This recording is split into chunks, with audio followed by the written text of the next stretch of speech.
Hey guys, it's Dr. Berg here. I wanted to create a video on what to do to actually handle this skin problem here and here. There are things that you can do, but there's some mistakes that people make. The first thing you need to know is that hormonally at age 38, things start shifting in the body. Now, over a period of a few more years, when you hit 50, now things really bottom out. So during the menopause time period, which is actually 52, but it can happen like 48, it can happen 56. Hormonally, the ovaries stop working, okay? So there's a backup organ, and the backup organ is the adrenals on top of the kidney. You have two of them. And so you have this huge shift from ovarian hormones to adrenal hormones, okay? If there's any problem with those adrenals before menopause, everything is magnified. You get hot flashes, you have bone loss, you have a lot of loose skin, things like that. But really, this is a loss of collagène, okay? And that comes from a loss of certain hormones. So I'm going to explain what hormones. All of these hormones decrease during menopause. Testosterone, which is more lean body mass. DHEA, that's an anti-stress hormone. That's kind of like a pre-hormone that gives you all the other hormones, and it's made by the adrenal gland. And then you have estrogen, that goes down, and estrogen controls the fertility and the menstrual cycle and all that. And then progesterone. Progesterone also goes down. That also involved in the second half of the menstrual cycle. And estrogen and progesterone work together. So when one goes down, they should be in certain ratios. So when women are after menopause, they're considered estrogen dominant, which is kind of weird because it goes down. What they mean is the relative ratio of estrogen to progesterone is off. So even though estrogen goes down a little bit, progesterone really goes down low. So that would create a situation when you're estrogen dominant. Very similar to if you were to take, sodium and salt and potassium. They work together. So if you have too much salt and not enough potassium, you get fluid retention. But if you have, what you can do is you can lower salt, but you can also raise potassium and get rid of the fluid that way instead of just avoiding the salt. So in other words, there's just ratios that you have to look at, okay, and these work together. But the big one that really messes people up and that's responsible for the loose skin is this growth hormone. It's called human growth hormone. Now, in a child, it's mainly responsible for the growth of the child, okay? But when you become an adult, it doesn't make you keep growing. It controls other things: fat burning, tight muscles, energy, collagen, all the protein synthesis or creation of proteins, hair, nail, skin, muscle, all that. So growth hormone is really the one that goes down as you age, unfortunately. So there are people that actually take growth hormone as a supplement. It doesn't work. Unless you're injected by an actual growth hormone, a synthetic growth hormone, that will work and that will actually help with your weight loss, lean body mass, and it's an anti-aging thing, but it has some slight minor side effects. It's very expensive. It's like $15,000 for every 6 weeks, okay? And then number two, if you take it over a period of time, your own glands shut down and you become dependent on it, and then you have to take more, and you get side effects like diabetes. So there's a lot of problems with taking hormones, and that's why I would only recommend taking it as the last resort. And you get people taking HRT, hormone replacement therapy, bioidentical hormones, which again, if you take those, you're going to create a lot of confusion in the different organs. And so any hormone you take, you indirectly shut down the gland that's supposed to produce it. So you basically put everything asleep.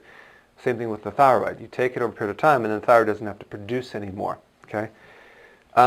So now when we have growth hormone that goes down, this is the buffer. This is the opposing hormone to cortisol. Cortisol is the stress hormone from the adrenal.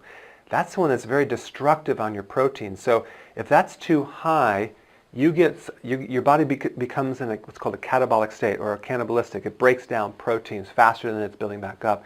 So you get loss of muscle protein in your thighs, in your butt, yet you get loose skin here and here. Not a great sight. Saggy skin in your belly.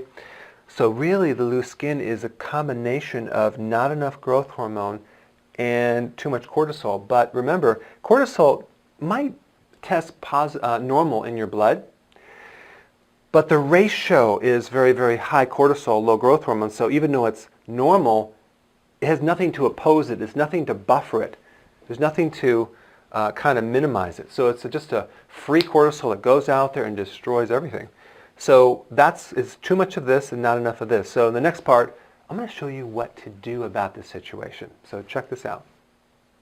All right, now over here we have things to lower cortisol. Over here we want to raise growth hormone, okay? So let's just kind of go back and forth. Cortisol is triggered by stress. So everything we're going to do is going to reduce stress. Number one, low intensity exercise. That would be like walking. Now over here, you have to raise the high intensity because full body high intensity exercise will increase growth hormone. The problem is if you're an adrenal body type, you can't do this yet.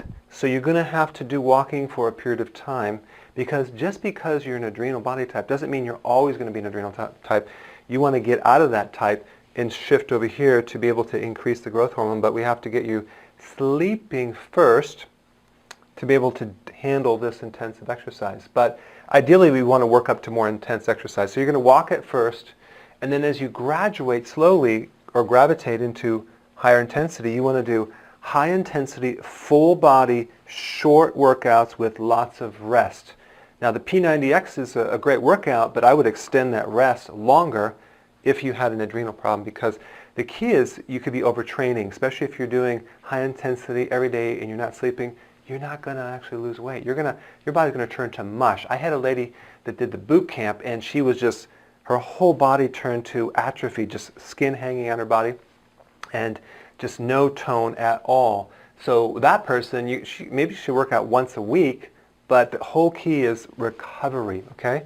So you can overdo it. So we started with the low intensity exercise, walking, long walks every day, just get in your space, not sitting from a treadmill watching TV, but getting out there. Okay, so sleep will lower this and increase this. So sleep is really important. There's a lot of videos I have on sleep. There's nutrition you can take, there's techniques you can do, but that's for another video. But the bottom line is we need to increase sleep. I do not recommend staying up past 12. The optimum time to go to sleep is about 10:30, maybe 11, but don't watch the news before you go to sleep. Watch a comedy. Don't watch a scary movie. It's going to mess up your sleep.